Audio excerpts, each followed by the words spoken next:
All right, everybody, welcome back to another week. This week we're talking about listening.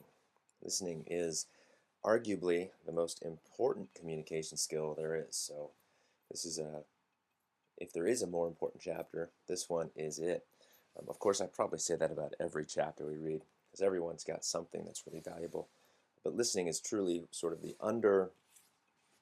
underappreciated component of communication for a lot of people. And so that's this week's focus. All right, so going a little deeper than what's in the textbook, we are going to talk about the five-step process that is listening, which your textbook talks about. We're going to go a little bit deeper too. So the listening involves 5 steps. Hearing, also known as receiving, because some scholars include more than just auditory hearing. They include visual hearing, so they use the word receiving. And then there's attending, understanding, responding, and remembering. Now, you might notice that in our textbook, remembering comes before responding. That doesn't make a whole lot of sense to me. The authors don't make a really good argument for why remembering should come first there. So it seems to me that remembering should go last. And I'm not alone in this. Other scholars think so too. So I'm following their lead.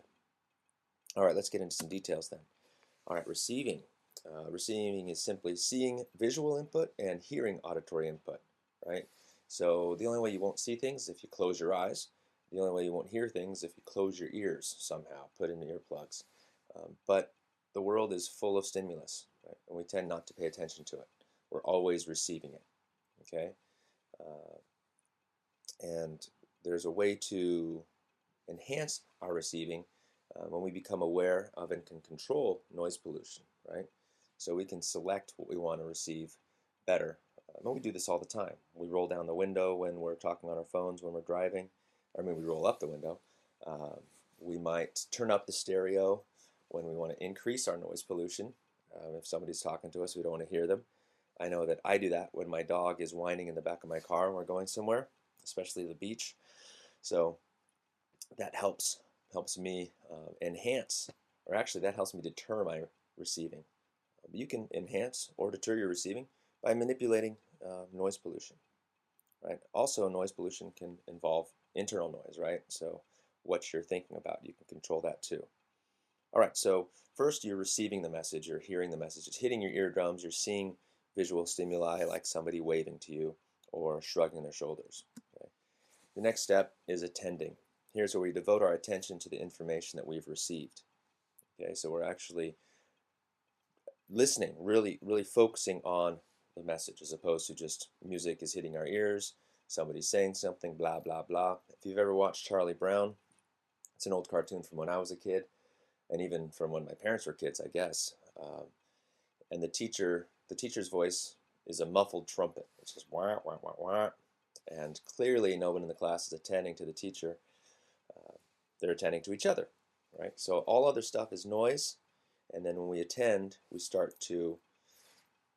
paying attention, right? We're paying attention to the message. Okay? And you can improve your quality of your attention by increasing your awareness of your attention level, right? So actually focusing consciously on how attentive you're being.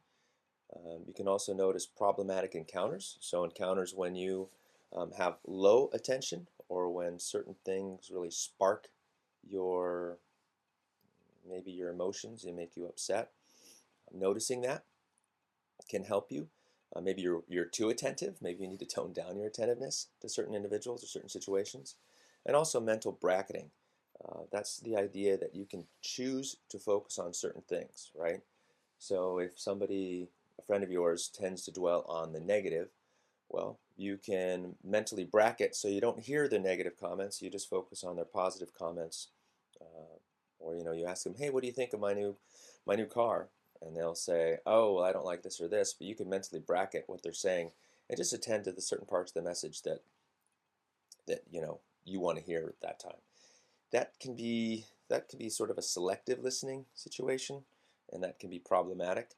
But at the same time, it can also be beneficial. You can cut out the junk and focus on the real message, right?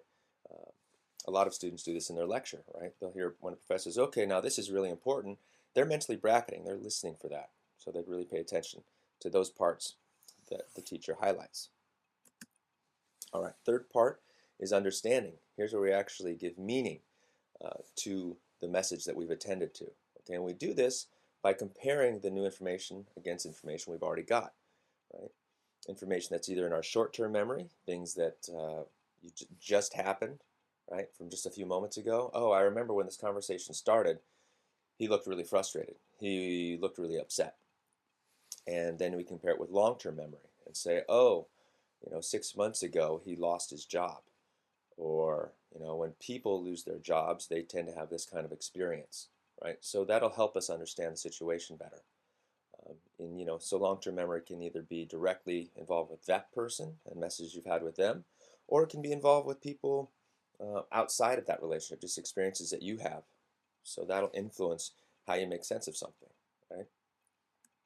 It's interesting to kind of break down the idea of listening, because we don't think about it, but all this stuff is going on, right? Your past experiences shape the way you understand the way people talk to you on a daily basis, right? Hopefully you'll become more and more attuned to that. And it's actually kind of fun. Or maybe just for me, because I teach this stuff and I love it. All right, the next one here is responding. Right? Now again, this is inverted in our textbook. Responding comes after recalling or remembering. But here it comes, I put in it before. And I'm saying, responding is clearly and constructively providing feedback to the speaker. Okay, now this involves verbal and nonverbal feedback, okay? You're communicating your attention and your understanding while others are talking, right? So listening is not really talking and saying, yeah, so blah, blah, blah, blah, blah, and giving your own piece of advice or taking the conversation in another direction. That's not exactly what responding is. Responding is nodding, saying saying, you can even paraphrase. That's another type of response. But it's while the other person is talking. You're just sort of interjecting little bits, either nonverbal communication or with verbal, typically brief verbal communication. Now, there's a type of feedback, it's positive feedback, that's called back channel cues. And it's back channel because it's not the primary part of the message, right? These are nonverbal components that tend to have, as we've talked about before, more influence on the message than the actual verbal part, right? So here, back channel cues are things like they signal that you're paying attention by the way that you nod your head, you smile, you squint your eyes, and you furrow your brow to show you're thinking about what they're saying. You might say, uh-huh. Right? These are all called back channel cues. All right, as far as negative feedback, I don't think they have a name necessarily. Okay, and the last part is recalling. And here's where you remember information after you've received it, attended to it, understood it, and responded. Okay, so after the interaction has occurred, you remember it, right? So part of listening involves remembering what happened. That's important. And studies show that if you are asked to recall something that you listened to right after it happened, and the people that are listening to you, this part's really important. The people that are listening to you are engaged in listening to you, you're much more likely to remember it for a long time, right? Or you're much more likely to remember the details as well. Right? If you talk to somebody who's not listening to you, who doesn't care, right? So I am talking to my computer, so it's not listening to me. So I may not remember this conversation, right? But when you're engaged in life, when you talk to somebody and they're really engaged with you, as you're telling them the story, you're more likely to remember the details of that story later, right? Okay, to improve your recall, there's a couple things that I wanted to add here too. The idea first is a Greek word spelled very strangely, pronounced mnemonics. You might remember that movie with Keanu Reeves that frankly, I find him not a very good actor, but somehow he keeps getting the roles, and I do like his movies. But anyway, Johnny Mnemonic was the film. And mnemonics are little devices that help us remember things, right? It can be a little story, like the way I remember. Let's see. The definition of the word mnemonic is I associate it with that weird-looking dolphin in the movie Johnny Mnemonic. All right, I don't know. Basically, it's a little story. You attach little stories to words that help you remember them. It can be a rhyme, it can be anything. It's basically little tricks to help you remember stuff. I'm sorry I can't come up with a better example. The next is the bizarreness effect. Now, we tend to remember things that are different from what we expect, things that are bizarre. So if you walk into class and your best friend suddenly has hot pink hair, wow, you're probably going to remember that experience for a long time, right? Like when you grow up, or not grow up, when you're done with college and you're still friends with this person in 10 years, you'll probably say, remember that time you came to class and your hair was dyed pink? You're probably not going to remember all the other class times you came in and sat down next to them and her hair wasn't pink, right? But things that are bizarre stand out. And when things that stand out, we tend to remember them better.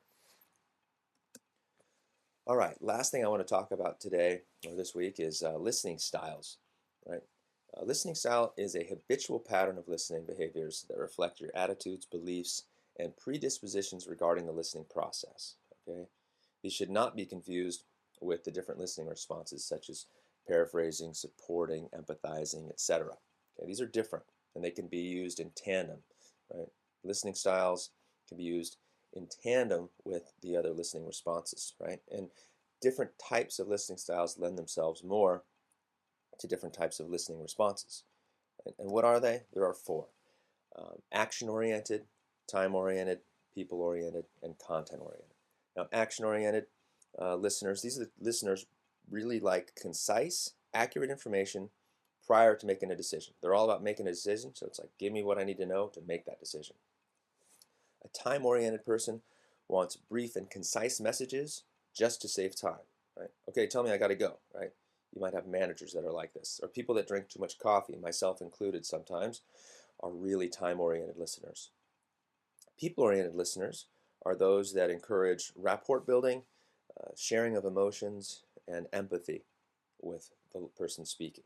Right? They're all about making a connection. They're not so much concerned with the content of the message or making a decision or how much time they've got. They're concerned with the relationship they have with the other person. And finally, we've got content-oriented. Here, this kind of listener is focused on obtaining factual information, hearing the details, and they may just want intellectual stimulation as well. It may lead to a decision, but that's not the goal. They're really just trying to find information, right? In my opinion, an effective communicator is able to play all of these depending on the time, right? I think of the President of the United States. The President of the United States has got to fill a lot of roles, right? It's a crazy job, arguably one of the craziest on the planet, right? Pretty nuts. So think of Barack Obama in his role, right? He has to do all of these types of listening all the time, right? He's got to be people-oriented, so he builds relationships with the people around him so that they will work with him. He's got to be content-oriented, right? He's actually boasted about that he really likes to get as much information as he can before making a decision, right? He's all about getting the details, etc. But there comes a time when a president might not have very much time to make a decision. It's all about give me the message in a very brief amount of time so I can move on. I've got a meeting in an hour and I've got to see these 6 people. What do you got for me? Right? And then, of course, action-oriented, something that President Bush was well known for. They just want concise and accurate info so that they can make a decision, right? Give me what I need to know so I can make a decision, right? So presidents employ all of these types, and I would argue that most effective communicators do this as well. All right, last thing on that is women and men tend to differ in listening practices and preferences. We know from our reading on gender differences in listening that men and women tend to have different approaches to how they communicate and use language. Same is true of listening. So there are 3 different approaches to it. You're entitled to your own opinion, right? Scholars vary in their opinions as well. And then lastly, culture also shapes how we use and perceive listening styles, right? Which ones we prefer, right? People in the business world might really be all about action and time-oriented listening. People in a therapy field, psychology fields might really be interested in people in content-oriented listening. And it depends on where you come from and what you're doing. All right, well, that's it for this week. Hope you have a good week, and take care.